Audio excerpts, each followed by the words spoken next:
Le discours de rentrée du président de la République devant les ambassadeurs de France est toujours attendu.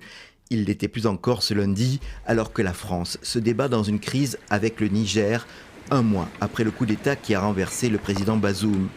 Aujourd'hui, les putschistes demandent le renvoi de l'ambassadeur français, mais Paris refuse d'obtempérer. On ne reconnaît pas les putschistes. On soutient un président qui n'a pas démissionné, aux côtés duquel nous restons engagés.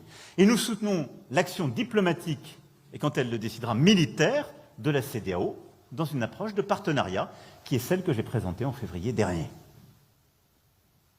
Ni le paternalisme, ni la faiblesse, parce que sinon, on n'est plus nulle part.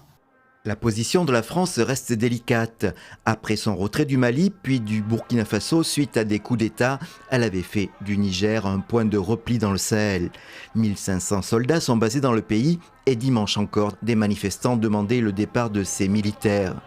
Le chef de l'État a égratigné au passage Washington et certaines capitales européennes qui privilégient la diplomatie, alors que le président Bazoum est retenu prisonnier à son domicile par les auteurs du coup. Et on nous explique que la bonne politique aujourd'hui, ce serait de le lâcher. Parce que c'est devenu à la mode.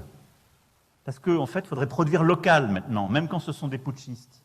J'ai entendu des voix, j'ai écouté des journaux, j'ai lu des tribunes qui nous expliquaient « N'en faites pas trop, ça devient dangereux. » Ça devient dangereux. Non, on doit être clair, cohérent. Cohérent. Sinon, qui nous écoutera ? Pour autant, le président ne remet pas en cause sa politique d'allègement de la présence militaire décidée en février, car une présence continue, explique le chef de l'État, est un argument utilisé par nos ennemis pour nous fragiliser, alors que le cœur de la réponse doit être politique.